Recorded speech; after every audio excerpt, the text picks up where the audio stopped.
सोलापूर हे उद्योगाचं पूर्वीपासून केंद्र आहे. कापड गिरण्या आणि सूत व्यवसाय व वस्त्रोद्योग यासाठी सोलापूर प्रसिद्ध होतं आणि आहे. पण याला वेगळा आयाम देत स्वर्गवासी कलगोंडा पाटील आणि जयकुमार पाटील यांनी यांत्रिक उद्योगास प्राधान्य दिलं. त्यामुळेच लक्ष्मी उद्योग समूह, प्रिसिजन, क्रॉस इंटरनॅशनल यासह अनेक मोठे उद्योग सोलापुरात उदयास आले. चिंचोळी एमआयडीसीचे जनक जयकुमार पाटील यांनीच ही किमया घडवून आणली, कारण ही एमआयडीसी उभं करण्यासाठी त्यांनी अतोनात मेहनत घेतली. स्वतःच्या व्यवसायासोबतच इतर व्यवसाय देखील सोलापुरात जोमाने सुरू व्हावेत हा व्यापक विचार जयकुमार पाटील यांनी नेहमीच जपला. उद्योगात ग्राहक केंद्रबिंदू मानून उत्पादन आणि विक्री झाली पाहिजे हा त्यांचा मापदंड होता. त्यामुळे सोलापूरचे उद्योग शिल्प म्हणजे जयकुमार पाटील असे समीकरण निर्माण झाले. उद्योग शिल्प जयकुमार पाटील यांच्या 20व्या पुण्यतिथी निमित्ताने यशवंतराव चव्हाण सेंटर, जिल्हा केंद्र सोलापूर आणि मंगळवेढेकर इन्स्टिट्यूट ऑफ मॅनेजमेंट यांच्या संयुक्त विद्यमाने आयोजित चर्चासत्रात डॉ.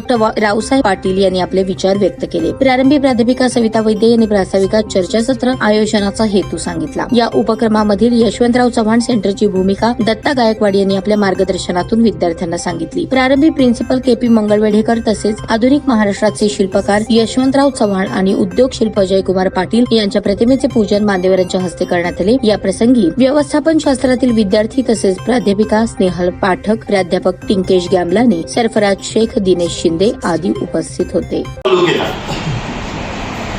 ट्रेडिंग बिझनेस आहे ना, दुसऱ्याचा माल खपवायचा सर्व्हिस बिझनेस वगैरे म्हणतात, तो तुम्हाला कधीही मोठं होऊ देत नाही.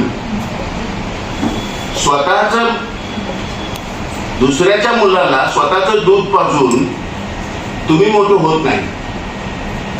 तो जो काही मुलगा आहे, तो जी कंपनी आहे, त्याचा जो मालक आहे, तो तुमचे श्रम घेईल, तुमची व्यवस्था घेईल, तुमचं त्या ठिकाणी पैसा घेईल, परंतु तो तुम्हाला जगवेल पण बाळसं येऊ देणार नाही तुमचा.